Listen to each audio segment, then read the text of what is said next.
Well, hello everyone. It's Saturday, and this is the day I usually send out my weekly theory to you. This week's theory addresses the question, should there be citizen and voter expectations for their elected officials' moral and ethical behavior in a democracy, and particularly in a representative democracy like the one we have? The answer to that question is of course. Of course there should be. And although no one is perfect, no leader elected to an office is going to be perfect, I would argue that preserving a representative democracy is dependent on those elected leaders to be moral and ethical and to have a high code of conduct. In fact, the more severe in lacking of ethics and morality they are, the more at risk the very foundations of the organization is. What's my life experience that informs me of this? Well, I've observed through life that this dimension, this focus on ethical and moral behavior in leadership, not only applies to government, but applies to any really human organization. It applies to business. It applies to community organizations. There are many examples that indicate this. Look at, for example, the Mayan Empire. Look at the Roman Empire. Look at Soviet Russia, beginning with the czars currently to date. Look at North Korea. Look at Somalia, look at Sudan, look at Syria. The list goes on and on. When there is corruption at the highest level of leadership, usually that is usually a result then of that government failing for its citizenry. This applies to business. Look at Arthur Andersen. Look at Enron.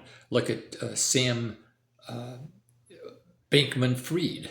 And the FTX exchange, cryptocurrency, was severely hampered and nearly defaulted because of one man's ethical and moral collapse. So this is broad-based, and it also means that this dimension in expectations for citizenry is paramount to anything else. It is independent of conservative thought, liberal positions, party platforms, what one might consider worldview on issues. Moral and ethical behavior of leadership takes precedence over any other consideration for the ultimate success and survival of the government or the organization. I've lived through several U.S. presidents who have been less than exemplary in their conduct. Both Democratic and Republican presidents fall in this category, both in their personal lives and in their public duties. One could argue that the democracy they were elected and entrusted to uphold still survived. So what's the big deal? I would counter that accepting the damaging and unproductive behavior in elected officials via their ethical and moral conduct serves to weaken the very organization and governmental office in which they've been entrusted with. And in fact, at its most severe, this conduct will eventually result in, I believe, democratic collapse. A lack of basic ethics and morality within elected officials, particularly again at the highest level, will not be able to sustain representative democratic foundations.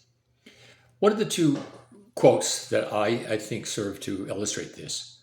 The first is, no government, no matter how democratic or efficient, can long be effective if it is corrupt.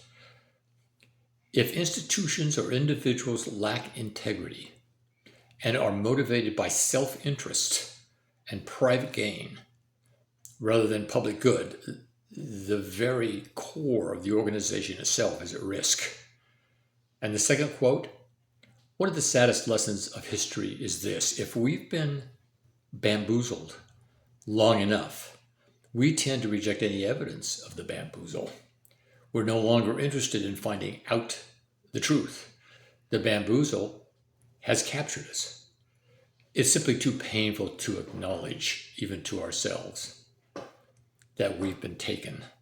Once you give a demagogue power over you, you rarely get it back. Well, thank you for listening, everyone. And if you choose to comment, please do so in the comment sections of this video link. Next week, I'm going to be addressing an issue similar to this one. Are there fundamentals of citizen responsibility required to maintain a healthy representative democracy? Until then,